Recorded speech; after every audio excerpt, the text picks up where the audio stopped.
لا حول ولا قوة الا باللہ العلی العظیم۔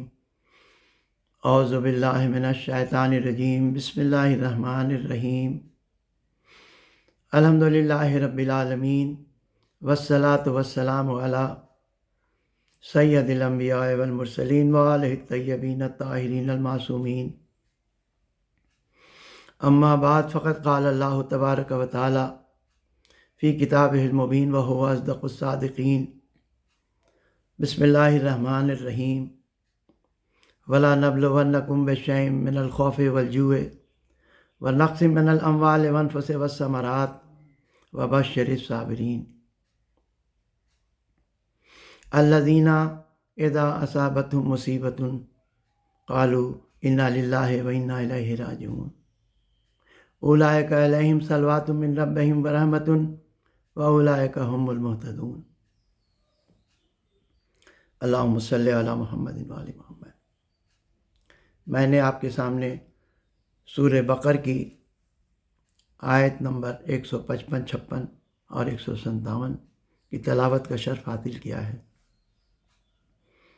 ترجمہ کرنے کے پہلے گزارش ہے کہ ایک بار سورہ الحمد اور 3 بار سورہ اخلاص پڑھ کر میری نانی اماں مرحومہ ام سلمہ مرحومہ بنت سید رضا حسین مرحوم کی روح کو ہدیہ کر دیں۔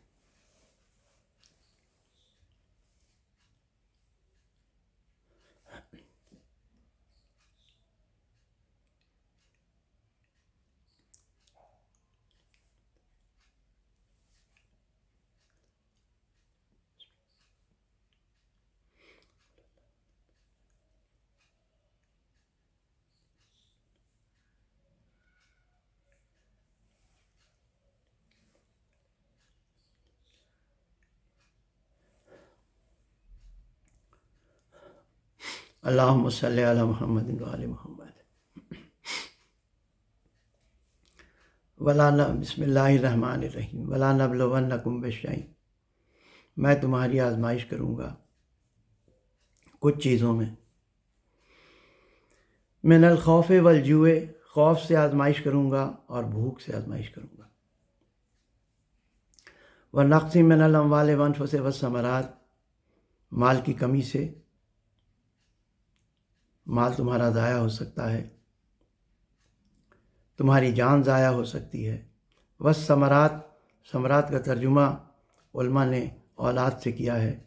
تمہاری اولاد پر مصیبتیں پڑ سکتی ہیں، اولاد تمہاری ہلاک بھی ہو سکتی ہے، اس کا بھی تمہارے سامنے انتقال ہو سکتا ہے۔ ظاہر سی بات ہے، ان شدید آزمائش کے بعد انسان کے ظہر پر ایک بار ہو جاتا ہے، اسی لیے بلا فاصلہ اللہ تعالیٰ نے فرمایا اس کے بعد کی آیت میں کہ وبشر الصابرین، اے رسول جو صابرین ہیں، جو ثابت قدم رہیں گے ہماری رضا پر، ان کو آپ بشارت دے دیجیے۔ یہ کون صابرین ہیں؟ الذین اذا اصابتہم مصیبۃ، وہ لوگ کہ جب ان پر مصیبتیں پڑتی ہیں، قالوا انا للہ وانا الیہ راجعون، ان کا قول یہ ہوتا ہے کہ ہم اللہ کے ہیں، اللہ میرا مالک ہے اور ہمیں موت آنی برحق ہے اور ہم اللہ کے پاس وفات پانے کے بعد لوٹ کر جائیں گے۔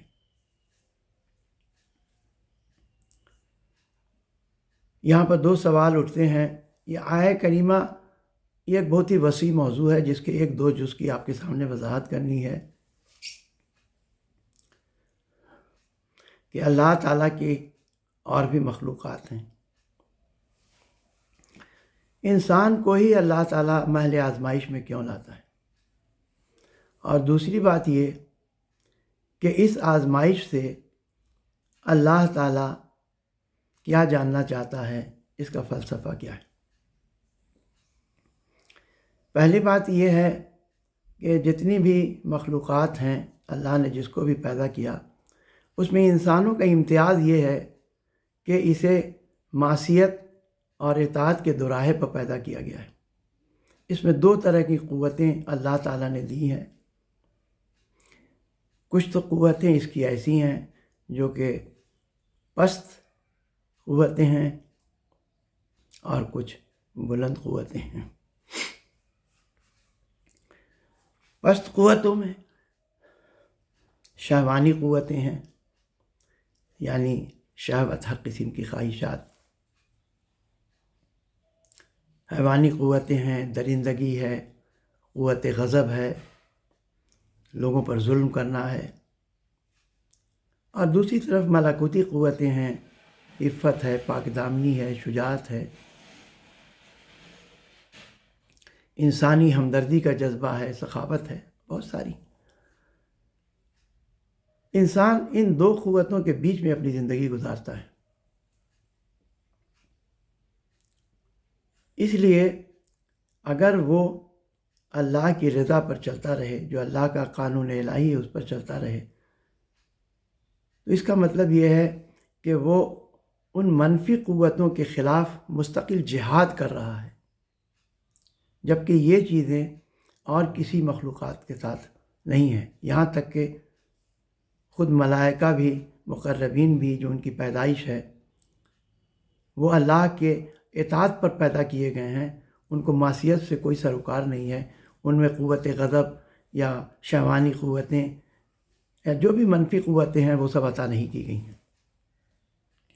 اس لیے ضروری تھا کہ انسانوں کو محل آزمائش میں لایا جائے تاکہ یہ ثبوت دے سکے کہ ہم نے منفی قوتوں سے مستقل زندگی میں جہاد کر کے ہم نے اپنے نفس کو ہم نے بلندیاں عطا کی ہیں، اور ہم نے ملکوتی قوتوں کو ہی اللہ کی رضا کے حساب سے بلند کیا ہے۔ دوسری بات یہ ہے کہ اللہ تعالیٰ آزمائش کیوں کرتا ہے؟ کیا اللہ جانتا نہیں ہے کہ اس آزمائش کا نتیجہ کیا ہوگا؟ اللہ تعالیٰ یقینی جانتا ہے کہ ہم جس کو بھی محل آزمائش میں لا رہے ہیں اس کا نتیجہ کیا ہوگا۔ اللہ ہمارے ظاہر و باطن سے بھی واقف ہے۔ اللہ جانتا ہے کہ ہمارا ذہن کن کن خطوطوں پر دوڑتا ہے، وہ ہر چیز سے واقف ہے۔ کبھی کبھی آزمائش یا امتحان کا مقصد کسی کو جانچنا یا اس کا امتحان لینا اس لیے کہ نتیجہ کیا ہوگا اس لیے نہیں ہوتا ہے۔ اس کے اور بھی کئی ایک مقاصد ہیں، جس میں ایک مقصد تو یہ ہے کہ جن لوگوں میں کمی ہے، جن لوگوں میں نقص ہے، جو منفی قوتوں کو جن لوگوں نے زیادہ فروغ دیا اپنے نفس میں،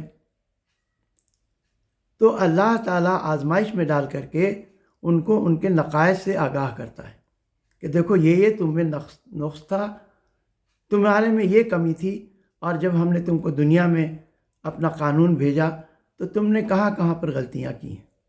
اس سے دوسرا فائدہ یہ ہوگا کہ جب وہ آزمائش میں آتے ہیں، محل آزمائش میں آتے ہیں اور ان کی کمیاں ان پر ظاہر ہوتی ہیں، تو جو بہت سارے بندے ہیں وہ توبہ کر لیتے ہیں اور اپنی اصلاح کر لیتے ہیں اور دوبارہ اللہ کی راہ میں پلٹ جاتے ہیں۔ دوسرا، جو لوگ ایک کامل انسان ہیں، جنہوں نے اپنی ملکوتی صفات کو ہی بلندی عطا کی ہے، تو اللہ تعالیٰ ان کے کمال سے دنیا کو متعارف کرانا چاہتا ہے کہ دیکھو اگر ہم نے ان کو بلند درجہ عطا کیا ہے، یہ ہمارے مقرب بارگاہ بندے ہیں، تو وہ اس لیے نہیں ہے کہ معاذ اللہ کوئی اللہ نے عدل نہیں کیا، یا یہ انہوں نے اس بات کو ثابت کیا ہے کہ یہ اس بات کا حق رکھتے ہیں کہ اللہ تعالیٰ کے یہ قرب حاصل کریں۔ انہوں نے مستقل جہاد کیا ہے منفی قوتوں سے، ان کے نفس نے جہاد کیا ہے، اور اپنے جو ان کی مثبت قوتیں ہیں، جو ملکوتی قوتیں ہیں، ان کو ان لوگوں نے رضا الہی کے لیے اوپر رکھا۔ انہوں نے عبادت کے ذریعے اللہ کا قرب حاصل کیا۔ دوسری وجہ تو یہ ہوتی ہے، اور تیسری وجہ یہ ہوتی ہے کہ ہم ہر انسان، جیسا ہم نے بتایا کہ دونوں طرح کے صفات کا حامل ہے، یعنی اس کے اندر منفی قوتیں بھی ہیں اور مثبت قوتیں بھی ہیں، ملکوتی صفات بھی ہیں، حیوانی قوتیں بھی ہیں، دونوں طرح کی قوتیں ہیں۔ لیکن قوتوں کا ہمارے نفس میں موجود ہونا بذات خود ثواب اور عقاب کے لیے معیار نہیں ہے۔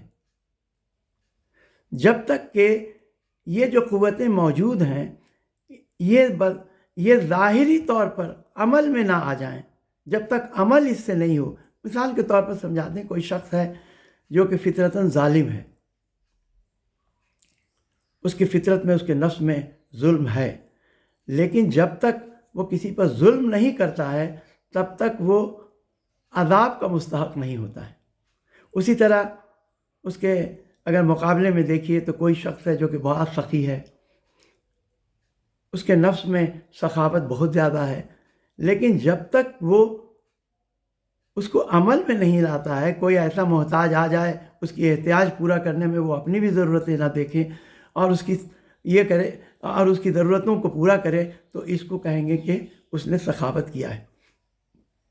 صرف پوٹینشیلی اس کے صفات کا اس کے نفس میں موجود ہونا، جس کو ان صفات کو ہم ملکہ کہتے ہیں شریعت میں، تو ان ملکات کا نفس میں موجود ہونا یہ ثواب و عقاب کا معیار نہیں ہے، جب تک کہ یہ عملی طور پر فعلاً یہ ظاہر نہیں ہو۔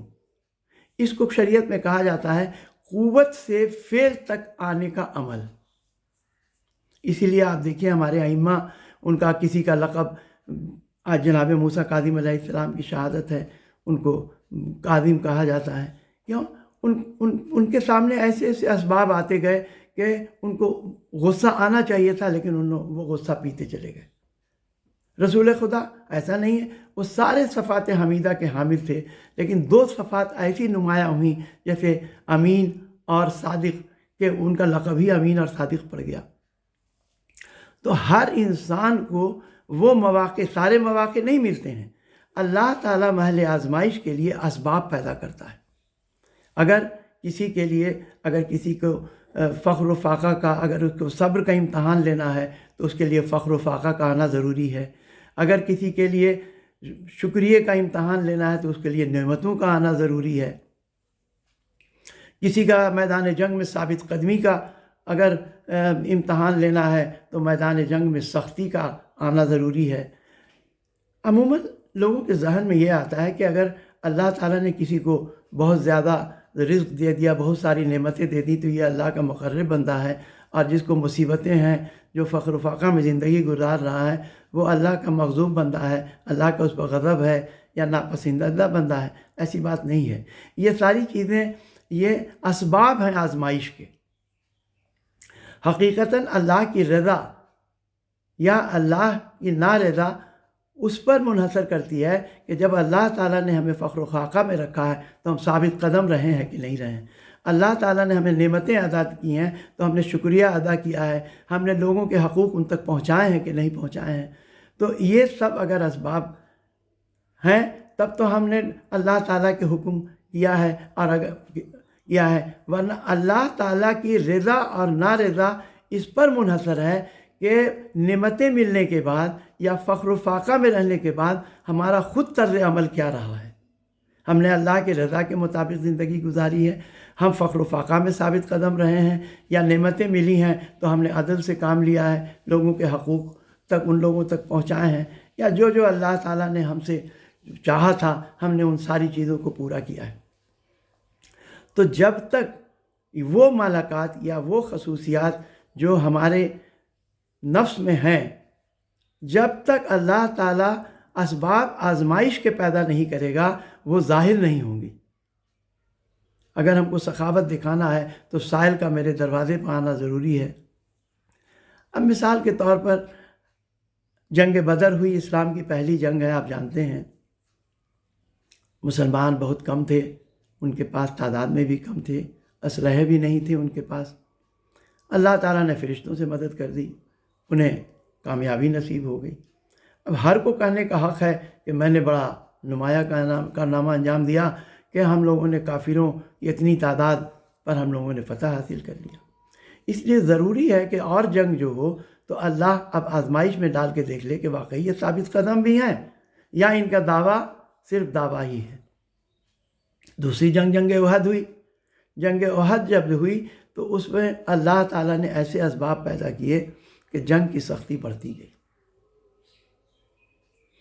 جب جنگ کی سختی بڑھتی گئی، بہت سارے لوگ میدان چھوڑ کر چلے گئے، آپ جانتے ہیں۔ تو اب جو لوگ میدان چھوڑ کر چلے گئے، تو یہ جو لوگ میدان میں باقی رہے ان کے مقابلے میں تو یہ ثابت قدم نہیں رہے۔ اب اللہ نے کچھ اور سختی وہاں بڑھا دی، کچھ اور سختیوں میں مبتلا کیا، کچھ لوگ اور میدان چھوڑ کر چلے گئے۔ اب یہ سختی اتنی بڑھی کہ اگر ایک شخص باقی رہ جائے جو اکیلے فتح کر کے دکھا دے اور اللہ تعالیٰ اس کے لیے سند نازل کرے کہ لا فتح الا علی، لا سیف الا ذوالفقار، تو یہ اللہ کی سند اس کے کامیابی کی دلیل بن جاتی ہے، اور ظاہر ہو جاتا ہے کہ اگر اس کو رتبہ اللہ کے پاس ہے، یہ اگر اللہ کا مقرب بندہ ہے، تو اس لیے نہیں ہے کہ اللہ تعالیٰ نے کوئی اس کے ساتھ کسی طرح کا برتاؤ نیک سلوک کیا ہے جو کہ دوسروں کے ساتھ نہیں کیا ہے۔ ایسا نہیں، اس نے ثابت کیا ہے، اس سختی میں بھی اس نے ثابت کیا ہے کہ ہم اس کا حق رکھتے ہیں۔ دوسری ایک بات کی اور وضاحت کر دینا چاہتے ہیں کہ اللہ تعالیٰ نے جو کہا کہ پہلا جملہ یہ ہے کہ میں خوف سے تمہاری آزمائش کروں گا۔ اب ایک دوسری آیت ہے سورہ یونس کی، جس میں 62 نمبر کی، جس میں اللہ رب العزت فرماتا ہے کہ الا ان اولیاء اللہ ہے، آگاہ ہو جاؤ کہ بے شک جو اولیاء اللہ ہیں، لا خوف علیہم ولا هم یحزنون، ان کو نہ خوف ہوتا ہے، نہ کوئی غمگین ہوتے ہیں، نہ حزن و ملال ہوتا ہے۔ ایک طرف تو یہاں پر اللہ کہتا ہے وَلَنَبْلُوَنَّكُمْ بِشَيْءٍ مِّنَ الْخَوْفِ، میں تمہاری آزمائش کروں گا خوف میں، اور دوسری آیت میں اللہ تعالیٰ فرماتا ہے کہ الا ان اولیاء اللہ لا خوف علیہم، جو اولیاء اللہ ہیں ان کو خوف نہیں ہوتا ہے۔ تو کیا یہ اولیاء اللہ کی جماعت جو ہیں یہ اس محل آزمائش سے، یعنی خوف کی آزمائش سے، یہ استثناء ہے، ایکسیپشن ہے؟ نہیں، ایسا نہیں ہے۔ اس لیے نہیں ہے کہ قرآن کریم میں ہی ایک آیت ہے کہ جناب موسیٰ علیہ السلام سے ایک قبطی کا قتل ہو گیا اور وہ ڈر سے مصر چھوڑ کر کے مدائن کی طرف ہجرت کر رہے تھے، تو ان کے زبان پر جو آیہ کریمہ کی وہ تلاوت کر رہے تھے کہ بسم اللہ الرحمن الرحیم فخرج منہا خائفا یترقب قال رب نجنی من القوم الظالمین۔ جناب موسیٰ فرما رہے تھے، وہ ڈرے ہوئے تھے، ڈر کی حالت میں وہاں سے نکلے۔ فخرج موسیٰ خائفا یترقب وقال رب، اور انہوں نے کہا کہ اے پالنے والے نجنی من القوم الظالمین، اس ظالم قوم سے مجھے نجات دے دے۔ یہ ظاہر ہوتا ہے کہ جو نبی ہیں، انبیاء ہیں، اور بھی اولو العزم انبیاء ہیں، ان کو بھی خوف لاحق ہوا۔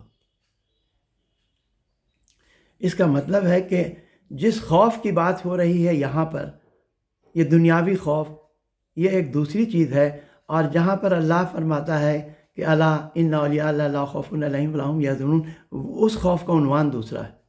وہ خوف جو اولیاء اللہ کو نہیں ہوتا ہے وہ ہے آخرت کے انجام، ان کو اپنی آخرت بالکل محفوظ ہے، ان کو اپنے انجام کی طرف سے کسی طرح کا خوف لاحق نہیں ہوتا ہے۔ وہ جانتے ہیں کہ ہم دنیا میں چاہے جتنے بھی مصائب کا مقابلہ کر لیں، جتنے شدید مصائب آ جائیں، ہمیں قتل کر دیا جائے، ہماری گردن کاٹ لی جائے جیسے جناب یحییٰ پیغمبر کے ساتھ ہوا، یا ہمیں 2 حصوں میں تقسیم کر دیا جائے جیسے جناب زکریا کے ساتھ ہوا، جناب ایوب کا صبر مشہور ہے، تو ہم پر کوئی بھی مصیبت آ جائے، یہ دنیاوی مصیبت ہے، لیکن ہماری آخرت محفوظ ہے، ہم کو آخرت کے انجام کا کوئی ڈر نہیں ہے۔ تو یہ خوف جو یہاں پر اللہ تعالیٰ نے ذکر کیا ہے کہ اولیاء اللہ کو خوف نہیں ہوتا ہے، وہ انجام کا خوف ہے، آخرت کا خوف ہے، ابدی زندگی ان کی محفوظ ہے۔ اور دنیا میں تو آزمائش جو عام انسانوں کی ہے اس سے زیادہ اور شدید تر جو آزمائش ہے وہ ہمارے انبیاء کی ہے، اولیاء کی ہے، ہمارے ائمہ کرام کی ہے۔ خود رسول خدا کی ایک حدیث ہے کہ جتنی اذیتیں مجھے دی گئیں کسی نبی کو نہیں ملی۔ رسول نے یہ نہیں کہا کہ جتنے مصائب ہم پر پڑے، رسول کریم کہتے ہیں کہ جتنی اذیتیں مجھے دی گئیں۔ دیکھیے جو بچوں کی مصائب ہوتے ہیں وہ اذیت کا باعث ہوتے ہیں، جو ہمارے امام مظلوم پر، اور یہ سب چیز کے بارے میں جناب جبرائیل علیہ السلام نے اللہ کے حکم سے رسول خدا کو آگاہ کر دیا تھا۔ اس زمن کی بہت ساری حدیثیں اصول کافی میں ہیں جو طوالت کی وجہ سے میں ابھی بیان نہیں کر سکتا ہوں، کبھی انشاءاللہ وہ ساری حدیثیں آپ کو بیان کروں گا۔ تو رسول خدا آگاہ تھے، جناب فاطمہ علیہ السلام بھی آگاہ تھیں، پنجتن پاک آگاہ تھیں، بلکہ جو حدیث کا متن ہے کہ 12 امام ہمارے آگاہ تھے کہ ان کو زندگی میں کن کن مصائب کا سامنا کرنا پڑے گا اور اس میں رضا الہی کیا ہے، ان کا عمل کیا ہونا چاہیے۔ دوسری چیز ایک اور جو بیان کرنا ہم کو خاص کر مقصود ہے کہ ہماری مجلسوں میں بہت ساری چیزیں ایسی پڑھی جاتی ہیں جو کہ حقیقت کے مطابق نہیں ہیں اور گریہ کے لیے پڑھی جاتی ہیں یا اور جس مقصد سے بھی پڑھی جاتی ہوں، لیکن علماء نے منع کیا ہے کہ صرف گریہ کے لیے اگر جھوٹی حدیثیں ہیں تو بیان نہیں کرنی چاہیے۔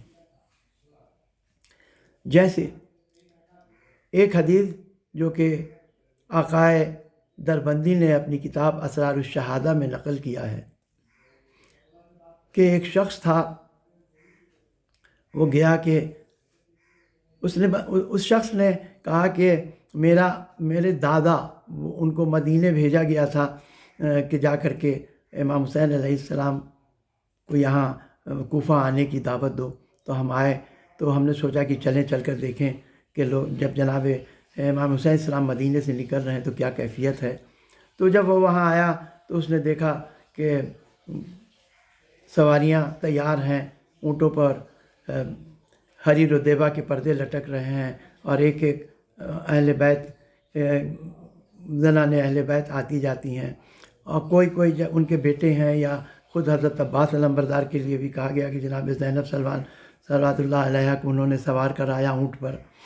اس کی کیفیت اور وہ شخص کو بتاتا، وہ پوچھتا گیا، اور امام حسین السلام ایک خوبصورت کرسی پر وہ وہاں پر بیٹھے ہوئے ہیں اور ایک ایک بیویاں سوار ہوتی جاتی ہیں، اور وہی شخص کہتا ہے کہ میں 11 محرم کو بھی وہاں موجود تھا کربلا میں، اور جب میں نے وہاں دیکھا کہ بے کجاوا اونٹوں پر ان اسیران اہل بیت کو جب سوار کیا گیا تو میرے آنسو نکل گئے، اور عام طور سے مجلسوں میں گریہ ہوتا ہے، حقیقت لیکن ایسی نہیں ہے۔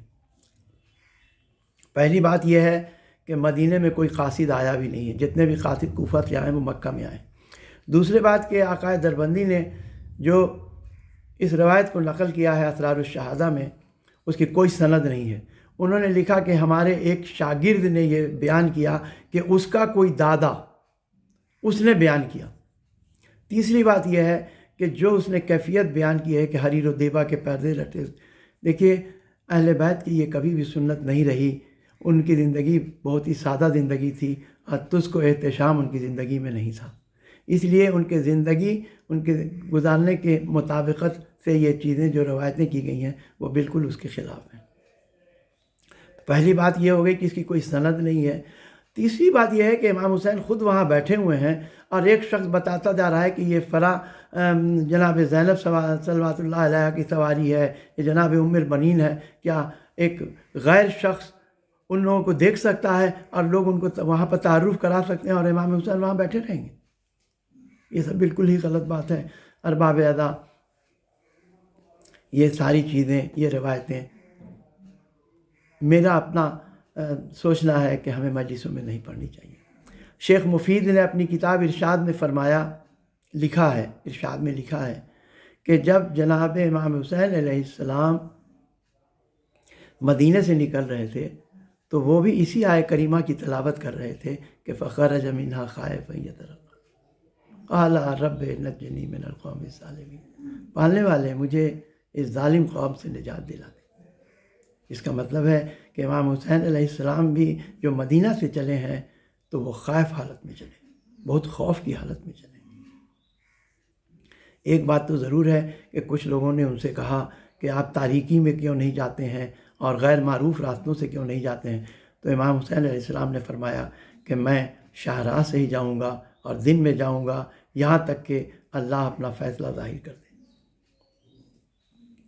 یہ وہاں سے مدینہ سے چلنے کی کیفیت ہے، چونکہ 28 رجب آنے والی ہے، اور 28 رجب میری نانی اماں کی وفات کا دن بھی ہے۔ اسی مناسبت سے میں نے اس روایت کو پڑھنا ضروری سمجھا کہ جب یہ قافلہ چلا ہے اور مدینے سے مکہ پہنچا ہے، مکہ میں امام حسین علیہ السلام نے قیام کیا ہے یوم ترویہ کے دن تک، بقرعید یعنی ذی الحجہ، اور ذی الحجہ کے وہ حج جو 9 اور 10 کو ہوتا اس کے ایک دن پہلے وہاں سے چلے گئے ہیں۔ جب صحرائے نجف کا وہ صحرا عبور کر رہے تھے تو شہزادی سکینہ نے کہا کہ بابا ہم پر بہت مصیبتیں پڑیں جو ہمیں اس تکلیف سے گزرنا پڑ رہا ہے۔ شہزادی کے خدمت میں دست بستہ عرض کروں گا کہ شہزادی کیا بابا کے میت میں صحرائے نجف عبور کرنا زیادہ بڑی مصیبت تھی، یا کہ وہاں کربلا میں اپنے بابا کا قتل ہونا اور اپنے اعزاء اقربا کا قتل ہونا دیکھنا زیادہ مصیبت تھی، یا اس سے بڑی مصیبت تو تھی کہ بے پالان کے اونٹوں پر آپ کو سوار کرایا گیا اور کربلا سے کوفہ اور کوفہ سے شام لے گیا، یہاں تک کہ وہ برداشت کی جب انتہا ہو گئی آپ نے شام کے زندان میں انتقال فرمایا اور اپنے بابا سے جا کر ملی۔ انا للہ و انا الیہ راجعون، رضا بقضائہ و تسلیما لامرہ۔